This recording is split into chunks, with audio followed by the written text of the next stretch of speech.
What up, Fight World? It's your boy Ego, and I'm back with some more boxing. Today is Monday, which means Boxing Ego Monday Mail Days. Great show for you, great questions. If I didn't get to your question this week, make sure you ask that question or another question if it's still relevant the next week, the following week. So, without further ado, let's get into it. Let me try to jam through these questions. Now, I grouped these together. These are all basically asking the same thing. Comes from MJ Skills. Why do you think ESPN didn't report about Manny Pacquiao's miraculous shoulder injury? Eatman888. Boxing Ego. Why the hell the American media isn't reporting the Manny Pacquiao healing Jesus Christ massage blessed fiasco? I bet if the roles were reversed, Floyd would have a 30-30 trilogy on his behind. And then Maury Tuesday. What's good, Ego? In your opinion, why hasn't the mainstream media been talking about the new developments with the Pacquiao shoulder injury? Crazy.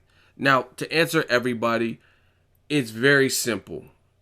It comes to agenda and bias.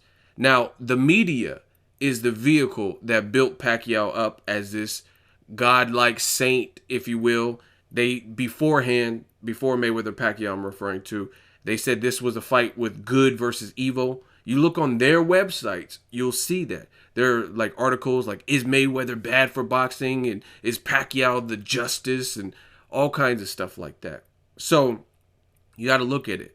If that is the tone that they set, and all of a sudden when their person falls from grace, how does that make them look? You know what I mean? You painted Floyd as this monger of hate. You painted Pacquiao as this godlike saint who's just so humble and God-fearing and holy. So now when he is coming out that he's saying some spiritual things that people are like, man, this whole injury sounds full of shit. This is poor sportsmanship.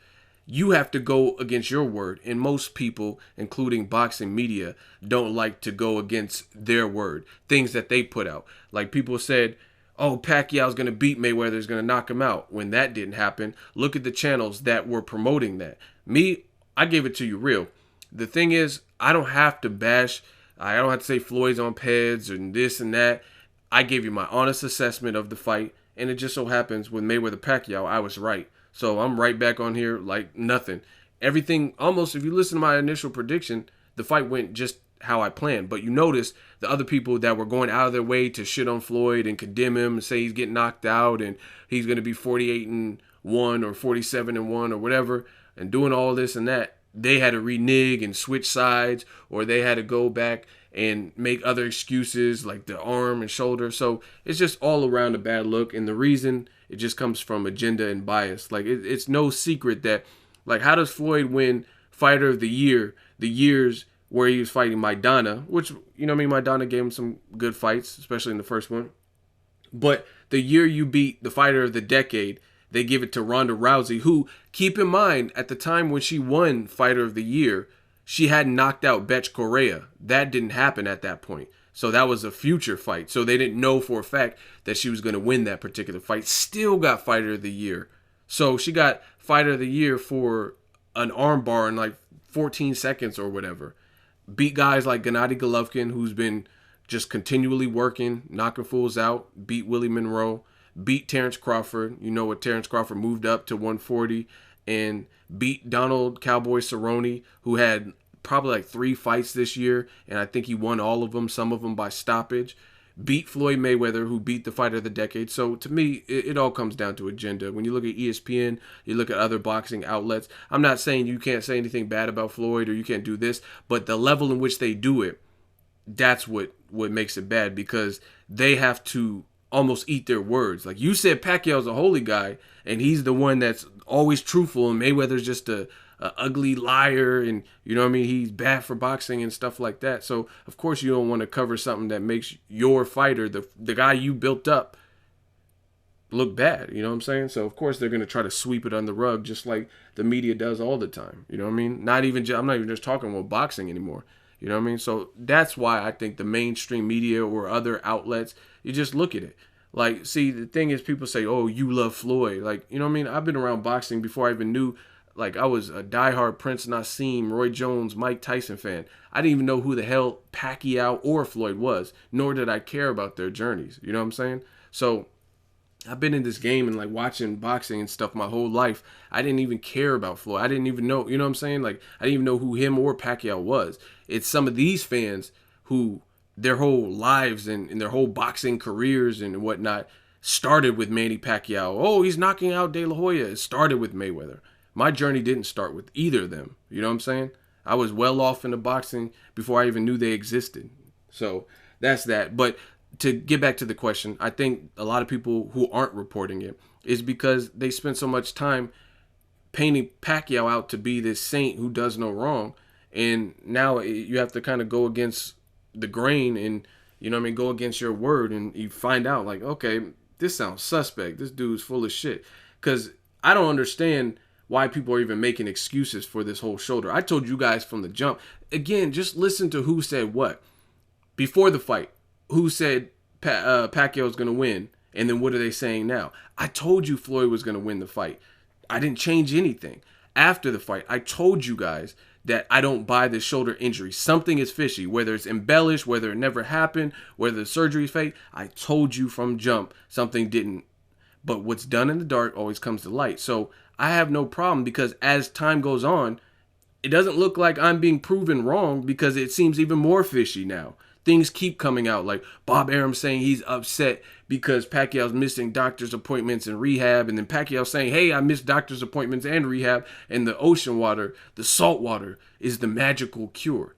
You know what I'm saying? So when you boil it down, what I said after the fight immediately, hey, this sounds fishy. It just further fuels my initial thoughts. But again, when you look at ESPN, they're saying boxing's dead because Mayweather Pacquiao. You're an idiot if you say boxing is dead for any one fight. If Cotto Canelo sucks and it's a letdown, boxing is still not dead. You know what I'm saying? It's going to take... Boxing's been around for centuries. How is one fight going to kill it? Any one fight. You know what I'm saying? And if you think that, then it's again your agenda. Same thing with Caitlyn Jenner. She got an award for courage. You know what I mean? There's why didn't Paul Williams get that award? Paul Williams, to me, to be a fighter, you make your living on your own 2 feet with your 2 fists, right? I don't ever remember him getting the Courage Award, right? Why doesn't he get it? He got in a tragic car accident. You know what I mean? He bounced back after a brutal knockout. He didn't get no Courage Award. But Caitlyn Jenner, and this is no disrespect to transgenders or gay people. I don't care what people do because at the end of the day, it don't affect. I have my beliefs, and I don't understand that lifestyle, but it's not for me. I don't, you know what I'm saying? So it doesn't really affect me. So, I mean, I commend people for being who they are, but at the same time, he gets the Courage Award, but other people have been courageous in sports for the longest, you know what I'm saying? And because someone changes their sex and come out popular, like, you know what I mean? Why didn't Frank Maloney get the Courage Award? It's an agenda. For those that don't know, Frank Maloney is a boxing UK promoter who, before Caitlyn, he came out and said, hey, I'm switching sexes. I'm a man, but I want to be a woman. You know what I'm saying? So he did it before the Caitlyn. Why didn't he get the Courage Award? Because Bruce Jenner is connected to like celebrity and the Kardashians, and they're hot topics right now. So it was a good PR move to give him the Courage Award because that's a trending topic. When I remember I waking up and it was like hashtag Caitlyn. I'm like, who the fuck is Caitlyn? You know what I mean? And that's who it was. It was Bruce Jenner, and they did a magazine spread. So, you know what I mean? At the end of the day, that's why they're not talking about Pacquiao shoulder, because it's an agenda. They have people. Luckily, on my channel, I don't have somebody looking up to that I have to, you know what I mean? I have to write segments and write and do videos and stuff to promote their agenda. This is me. I give you my honest, uncut thoughts. Not everyone's in that position. And if you work for, I'm not bad-mouthing anybody, make your own living, but if you work for ESPN or you work for HBO or whatever, then you kind of have to fit their agenda. You know what I mean? They're the ones paying you. It's no different if I worked at Best Buy. Then I have to follow the company directive. But to me, that's why a lot of people aren't talking, because Pacquiao is not seeming like the guy that they made him out to be, so they want to sweep it under the rug. Hopefully I answered that. Next question is from Crescendo Mejia. What do you think of Triple G's defensive skills? Now, I've already been on record with this whole topic and I got a little bit of flack. But the good thing with me is I don't care. I'm not going to bend and change how I honestly feel and what I've seen with my own two eyes to fit anybody's agenda. So Triple G is an awesome fighter, one of my favorites to watch. Very offensive minded, and he's very effective with that. I don't think he has the best defense at all, period. But it almost comes with the territory. When you're that offensive, it's kind of hard to be this Pernell Whitaker defensive genius. You know what I mean? So to each his own. Whatever gets you the victory, whatever secures you the win, you get fans and you're getting a paycheck. To each his own. The only time it will come back to haunt him is if he gets in there with someone who is more of a balanced fighter that could possibly expose him, like, you know what I mean, someone with power and a better defense. Then we'll see what he's about. But I don't think Triple G has the best defense. I mean, it's not Ruslan Provodnikov, who is also an offensive fighter. It's not Brandon Rios. It's much better than those guys. But he's not a defensive fighter. Like, when I think of defense, I would never think of Triple G. But again, it's almost comes with the territory. It's very hard to be that complete of a fighter where your offense is just as great. You know what I mean? It's just like Terence Crawford is one of the only people who fights orthodox just as well as he fights southpaw. Things like that are very hard. It's hard to be that balanced where you can fight a successful fight as a southpaw, but just as successful as a righty. You know what I'm saying? Those are hard. So same thing with offense and defense. It's very hard to be that offensive minded and have an impeccable defense. You know what I'm saying? And that's what it is. Triple G is a good fighter, though. And it's more based on his power and his offense, not his defense. That's my honest opinion. Next question, Eatman888. Now that Floyd is fighting Berto this September, do you think this will spark the potential opponents to step up and fight each other to generate more buzz for Fight 50? No more weak fights. I absolutely hope that is the case. And I told you in a previous video, I'm glad, the more I think about it, I'm glad Mayweather versus Berto is happening. Not that it's the best fight, I'll tell you that straight up. It's not the best fight. But Berto is a workhorse, you know what I mean? He just paved his way, whether he is what we thought he was or wasn't. I'm not even talking about that. I'm not even talking about the quality of fighter, but he's put in the work. He's showed heart in fights, and that's that, right? And he hasn't really been a diva. He fought whoever, you know what I mean, coming off a 15-month layoff with the testing positive. He fought Robert Guerrero, who had a win, you know what I mean, was on a win at welterweight, and he took that fight. You know what I mean? He took Victor Ortiz as the champion, and Victor Ortiz upset him. So, you know what I mean? Like, he showed heart in the Jesus Soto Caras fight. So, he hasn't really been, to my knowledge, he hasn't really been a diva. He's willing to take whatever fight, and now it cashed out, and it worked out for him. But the thing I really like is it forces all these other people that keep screaming Floyd's name, Kell Brook, Amir Khan, Keith Thurman, to really fight each other. You know what I'm saying? Fight each other, see who's left standing, and may the best man win, period. And if you want that 50th fight, if Floyd should return, then you could say, if you're Amir Khan, hey, I just beat Kell Brook in the UK. What now? I want that 50th fight. Or you could say, I'm Keith Thurman, I beat Kell Brook or Sean Porter, solid welterweight, a guy you thought I would lose to. Now what, Floyd? What's up with the 50? Even if Floyd is actually retiring at 49 and doesn't come back for a 50th fight, that still helps their individual career. Because at the end of the day, let's say Floyd says Berto, let's say he beats Berto and he goes off into the sunset. Then now you don't have to worry about him and you can't get your name off of fighting him. So you need to fight the people in front of you, which are the remaining guys there. The Khans, the Bertos, the Porto, whoever, you know what I'm saying? So at the end of the day, it would only help your career to be fighting those types of fights for all of them. So hopefully, even if they're not doing it to generate buzz for a 50th fight, which is a possibility because we know Floyd plays games and, you know what I mean, he might have an idea to come back for a 50th fight. That'll be worth a lot of money. But even if he doesn't, your career is still shining because, again, if you're Amir Khan, you could say, I beat Keith Thurman.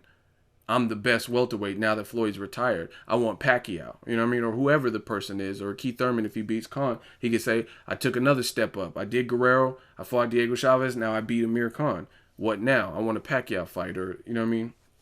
Whatever the situation is. So whether it's for the buzz of generating a 50th fight with Floyd or the buzz just for their individual career, it's a good look for them to be fighting top-level competitors for their resume. Next question is, King Kuwait, how did you become a fan of boxing? Very simple. My dad and my brother. I have an older brother and my dad. And just growing up, luckily I grew up in an era where they had guys like Mike Tyson and Nintendo and Punch-Out and stuff like that. and then seeing Roy Jones, and then you get to a point where you get to see boxing, and then you can see what you like on your own. Once you already been introduced to it, you know what I mean? My older brother and my dad introduced me to it. So I remember watching Pernell Whitaker or this fighter and that fighter, Chavez, Oscar De La Hoya. And then it got to a point where I had a brain of my own, and then I could be like, I like this. Roy Jones, he's pretty slick. I like how he's handling his business in there. I remember coming home one day, and then my dad was like, you got to see this. And this was back on like VHS days. He had recorded the HBO fight, and it happened to be Arturo Gatti versus Mickey Ward. I still remember to this day. And we watched the fight together. He had watched it before me, you know what I mean, before I got home or whatever. And then he was amazed by it. And he sat me down and we watched it together. So he rewatched it and I watched it for the first time. And I was just mind blown. Like, wow, two guys had this much heart. You know what I'm saying? And that's one of my boxing, like fond boxing memories. You know what I mean? Father-son time. Plus he hit me and introduced me to one of the craziest fights that I've seen, like an all-out war where you didn't know what was going to happen. And then, I mean, from then on, I was hooked. Next question is from Jay Hayes. Do you think this is really it for Paulie after a loss to Garcia, and Pacquiao really got healed by God and salt water? He can't be serious. Now, I've already addressed the God and salt water, so I'll probably do another video too just to put the icing on the cake. So my thoughts are been out. It sounds fake. Something about that story doesn't add up. And it should be it for Paulie, in my opinion. I mean, most of his big fights, I like Paulie, but he's lost them. Ricky Hatton, Amir Khan, Danny Garcia. I mean, the only real big one that he won that I remember in recent memory is like Zab Judah, and then other guys like Pablo Cesar Cano, but he lost to Broner, things like that. So, I mean, he has a great voice for commentary, very knowledgeable in the game. I would just focus on the training, you know what I mean, do your gym stuff, help some of these kids, do the commentary, and you can make a good living doing that. But, I mean, as far as a fighter, who's he going to beat? He already lacks power. You couldn't beat the Broners. That was his first fight at welterweight. Couldn't beat Danny Garcia. And I get it. Some people say Broner was close, but on paper, he still lost that fight, right? That's my point. He lost to Danny Garcia. So I think it's time for Paulie to hang it up. He had a long career, so rest your body and make some of this easy work money doing the commentary stuff. Next question, Dream Chasing Boxing. What are some of the things you did to help your channel grow? Now, I mean, I could talk all day about things that I did. One, just to have longevity, you have to be passionate and consistent. You have to be consistent. And you can't fear the results to come as they should. Because, like, to me, if you're doing this and you're really serious about it, you're going to have doubts, period. You know what I mean? When I first started, I'll put out a video, literally at the end of the day, it would have 32 views. And I'm like, wow, is this like really worth my time? I just did a 15-minute video breaking down a fight, got 2 comments and 32 views. So you can't let things like that discourage you. That's one. So you have to be passionate if you really want to be a channel. You know what I mean? It's not even just boxing. I don't know what kind of channel you want to do, but whatever it is, if it's you want to cover boxing or all sports, or if it's a girl and you want to cover makeup tutorials, be passionate about it and be consistent. Don't get discouraged. Other thing, don't get discouraged. There's a lot of haters. You'll get a lot of haters. For me, when I didn't have any subscribers, let's say I had like 500 subscribers and 150 views, they'd be like, ha, see, Ego, you suck. Nobody gives a shit about what you have to say in boxing. That's why you only have 100 views. That's why you only have this amount of subscribers. And they threw it in my face, right? They're like, you suck. You don't have any subscribers. Look, you could tell by your low view counts. Then I stay with it, keep putting out stuff, grow, get bigger and bigger. My view counts go up. My paychecks go up. My subscribers go up. And then they say, oh, you bought these subscribers. You know what I mean? I got people say, oh, you bought subscribers. You bought views. You're faking this. This is not real. You know what I'm saying? So either way, you can't please everybody. Like I said, when I didn't have the views, they said, you ain't shit.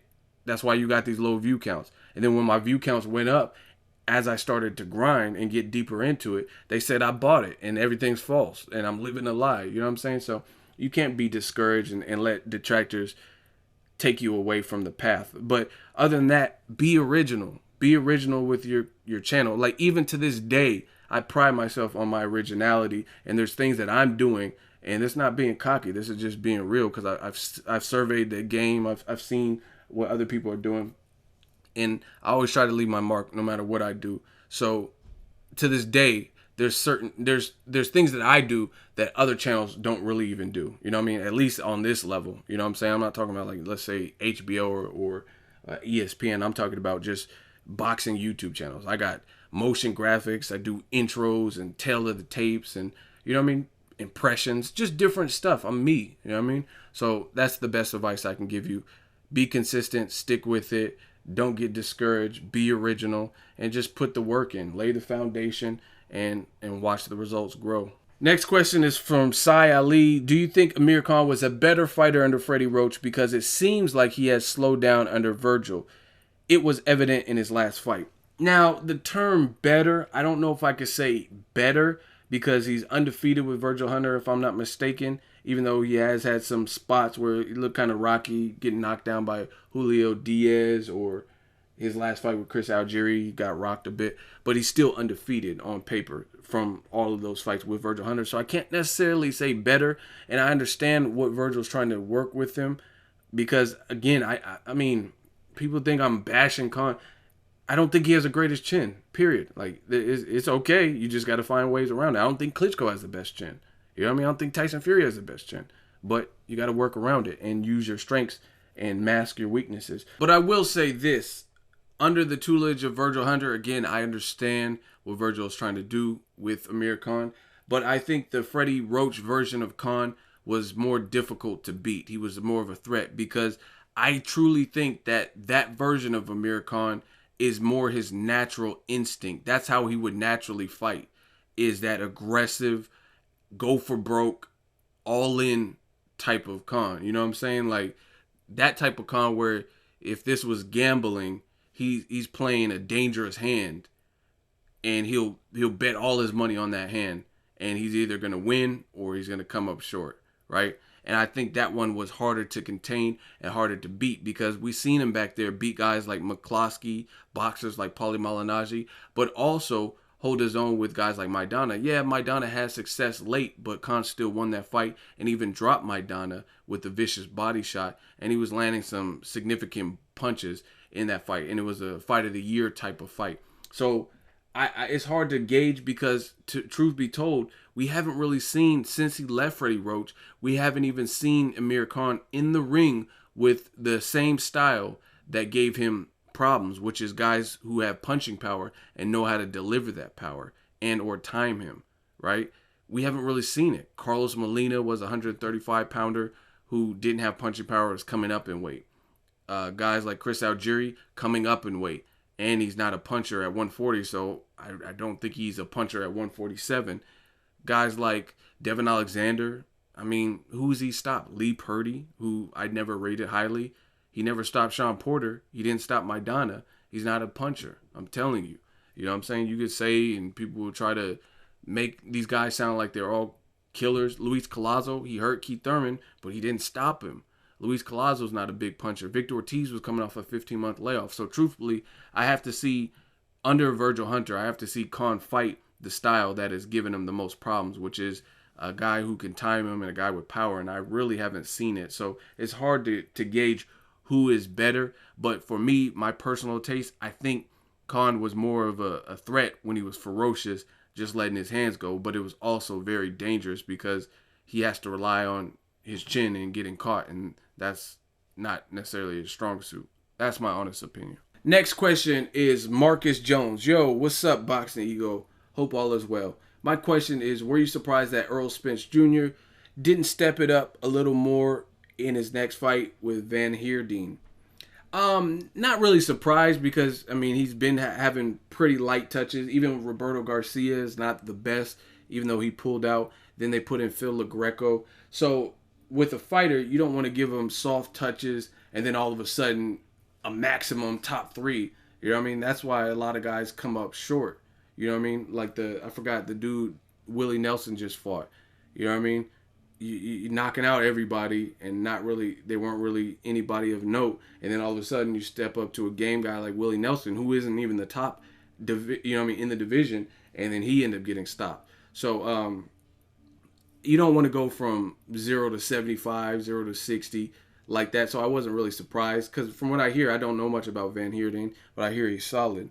I got to do some research on him, but I hear he's solid. And given who he's been fighting recently, I'm not expecting this monstrous step up. You know what I mean? Even after this fight, I think they might put him in with like the Victor Ortizes of the world or Josito Lopez, a guy like that, as opposed to the top three guys. You know what I mean? Pacquiao or whoever. And we'll see what he's made of, to be honest. Errol Spence Jr. So, and really, there's certain fighters that get more pressure than others. Keith Thurman, you look at who he was fighting. He was fighting like that Laura guy. He fought Diego Chavez, who was undefeated, but who did Chavez beat at that time? Then he fought Julio Diaz, a career lightweight. Leonard Bundu, undefeated Olympian, but who did he really beat? You know what I'm saying? So it comes with time. Even Canelo. I mean, Canelo was fighting a lot of guys who weren't really in, like Matthew Hatton, Ryan Rose. Like, who are they? What are their best wins? Jose Miguel Cotto. He's not even the best Cotto. You know what I mean? He's not even his brother's better than him. Guys like Josecito Lopez coming up to 154, never fought there. Shane Mosley, Baltimore, who were 40 years old when Canelo faced him. So I guess it takes time. It sucks for fans because we want to see it. Like, because I remember doing videos on here and I'm like, man, Canelo needs to step it up. He needs to fight somebody because people want to see what you're really made of and if your abilities can match the hype. So that's what it is with Canelo when he was coming up. And Canelo, since Austin Trout, has been full speed ahead. That's the good thing about it. Once we see Errol Spence step up, then there probably won't be any looking back. So wasn't really surprised by Van Heerden, and we'll see what he brings to the table. Next question, Jeff and Taylor Comic. Ego, do you think we'll have a new boxing video game coming out soon? If PBC becomes more and more mainstream, could we see a PBC video game with Al Heyman fighters and hopefully others? I think a fight night game, there's a petition online. I got to do some research that the fans are trying to get EA Sports to put that together. I think that'll be great. Not really sure about a PBC game particularly. I know Al Heyman has a lot of fighters, but I don't know if that would be something they would invest money into at the moment. But hopefully we do get a boxing video game, especially with the new platforms, Xbox One, PS4, and all the upgrades since the last fight night game.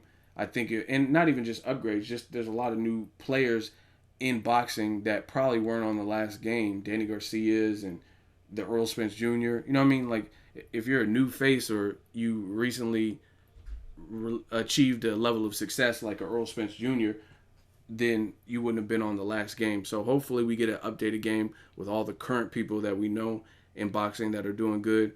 And let's get it cracking. Next question, Oscar Diaz. Ego, do you got any news on Terence Crawford? Man, he takes forever to fight. I really enjoy watching your videos. Keep it up, Primo. I actually did a rundown, and I talked about his next opponent. Not confirmed, but likely. And that's Deary Jean, so check that out. It's on the channel. And the funny thing is, people keep saying Terence Crawford, and I think it's a testament to how bad people want to see him in the ring. But he last fought in April. And he fought on the Lucas Matisse versus Ruslan Provodnikov card against Thomas Delorme. And none of those guys have had a fight since. Now, I know Lucas Matisse has an upcoming fight, but I'm saying none of them have been back in the ring at this point of this video being made. Ruslan hasn't been back.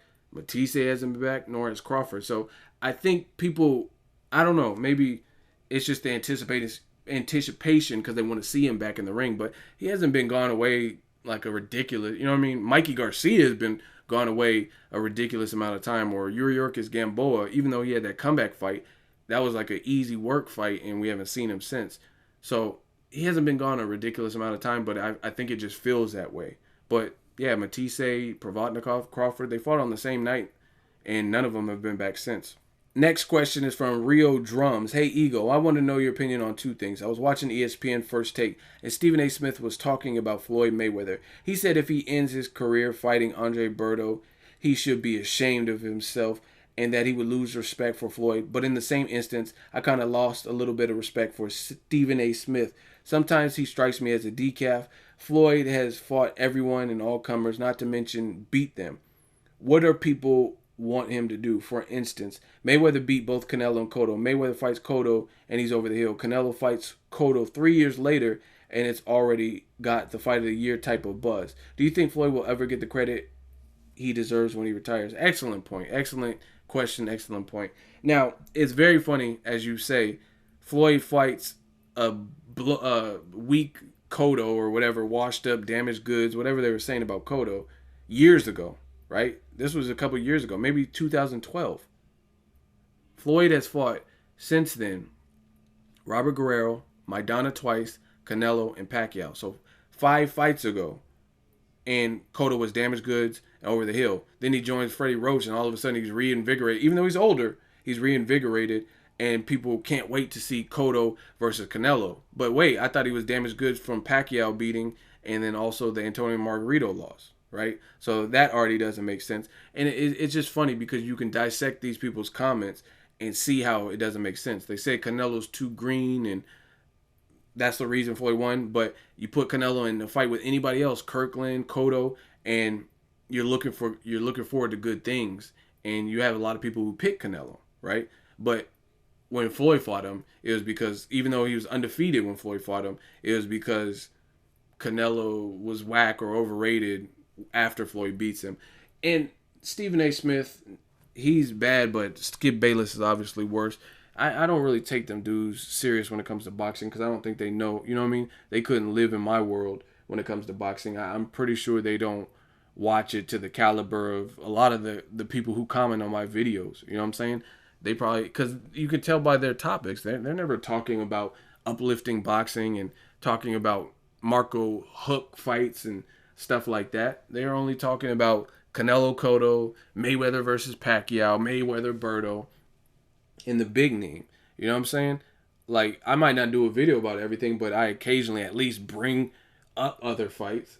You know what I mean? Like, oh yeah, you know, Rocky Fielding just knocked out Brian Vera. You know what I mean? They don't talk about stuff like that on ESPN. Teddy Atlas does, but I'm talking about First Take. So, I mean, I don't really take them dudes serious when it comes to boxing anyway.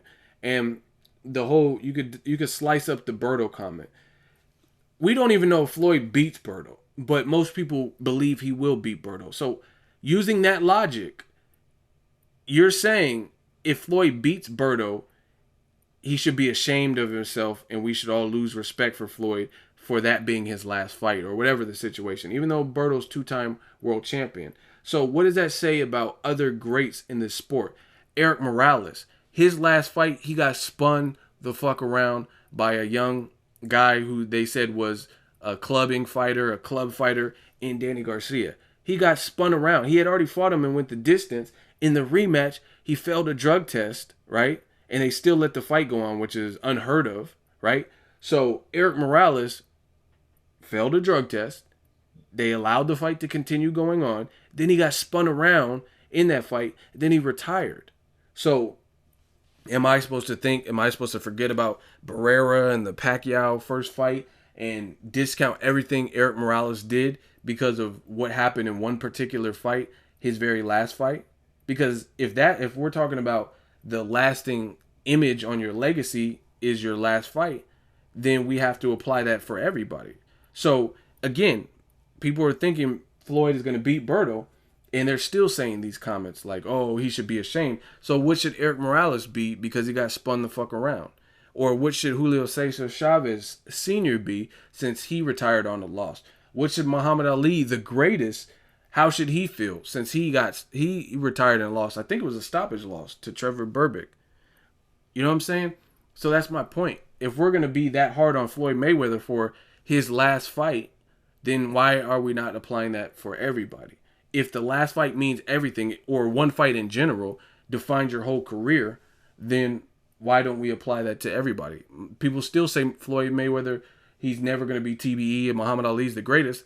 Ali left on a loss, a stoppage loss. But he's revered as the greatest. So, again, a lot of these people, and I'm not bad-mouthing anyone. I like everyone I just listed, but I'm a truthful person. So people just want to be hard on Floyd. And like I said, I don't really care what Stephen A. Smith has to say. But, I mean, if he ends his career on fighting Berto, who cares? Because at the end of the day, he's already done more. He's beat more world champions than all these guys. He just fought Pacquiao. And the thing that kills me is people want Floyd to have this mercenary type schedule where it's just like hard test after hard test. What do you think he's been doing? His last 6 fights were pretty much that. His easiest fight probably in the last 6 fights was Robert Guerrero, who's still an interim champion, right? And at that time, maybe once defeated, and then the other was a no contest, if I'm not mistaken, off the top of my head. So it's like people are never going to be happy. And I could tell a lot of these people are casuals because they don't apply the same logic. They apply it to one person. They don't apply it to everybody. They condemn Floyd, but they're not going to condemn Eric Morales for leaving the game like on a loss where he got knocked out in less than 6 rounds. You know what I'm saying? So things happen. Floyd's 38. He's already proven a lot. Deal with it. And that wraps it up for Monday Mail Day. I tried to get to a lot of questions in this particular episode. Let me know what you guys think. As always, hate, comment, and subscribe. Till next video is Ego signing off.